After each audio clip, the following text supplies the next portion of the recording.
Force on the ham radio. Hey, Linda.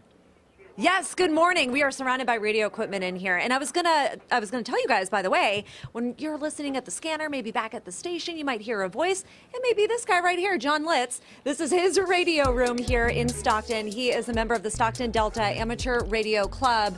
This weekend, they're doing something called HamCram, where you can get licensed in just one day, which I think is fascinating. Right. Tell me how this all works. I mean, if you want to become a licensed operator, what do you got to do? Well, so you used to have to learn Morse code.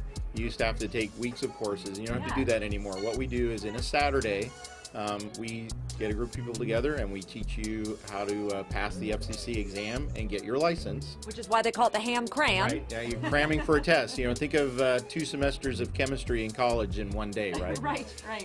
And then we come back later and we'll help people get started, get the right radios, teach them how to get on the air. But they get the license. You've been licensed since you said you were in about high school, right? Yeah, well, actually in middle school. Middle school. Right. Wow. What drew you to ham radio? Well, so my brother and I built a shortwave radio. Of course, this is back in the 70s, right? And then at the radio, when I went to middle school, I met a friend, and his dad was a ham, and I was hooked. The Morse code, the whole bit. Yeah. And so we actually started a radio club at the Lincoln Senior Elementary Middle School back in the 70s, and got our license. And Went from there, right? Oh, so, you know, we've been talking about the various uses for ham radio. It has a lot of uses, you know, especially when it comes to emergency services. And you have a personal story, too. Right, yeah, actually, so hams pay very close attention to emergency services. And about a year ago, a ham operator in Kings Canyon found a group of stranded hikers, was able to connect with me through a radio link on Mount Oso outside of Modesto, and I was able to call the Kings County Sheriff's Office and get these 4 teenage girls rescued in about 2 hours. That is amazing. You know, and we're also hearing a friend of yours over there on that radio. They were giving kind of a day in history. Right, yeah, a local group of hams in Modesto, Stockton, and here locally get together every morning and they trade stories, and one guy does every day in history. He's been doing it for years, and it's always something new and fresh. Yeah, you know, and we're talking about, in addition to emergency services, I could see this being used, you know, for wildfires. What are some of the other reasons someone would want to become a ham operator?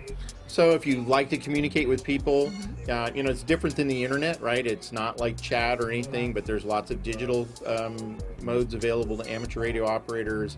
But just the camaraderie, the fraternity involved. I've traveled all over the world and met ham operators just that I've talked to on the air, never met in person. Right. There's a picture actually over here of you visiting a family in Japan who you actually met over the radio. Right, yeah, I met him over the radio, talked to him on and off for a few years, and then I had an opportunity about 2 years ago to go to Japan and stayed with him and his family and met a bunch of hams and had a great time.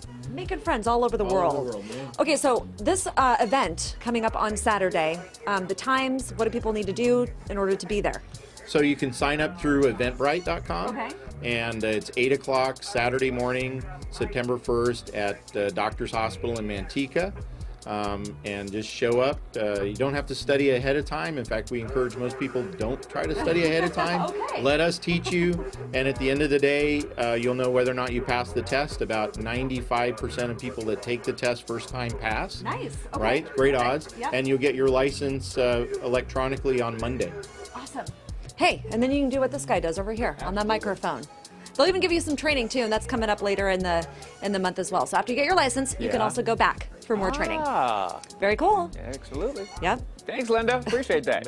Make some friends around the world. Mm-hmm.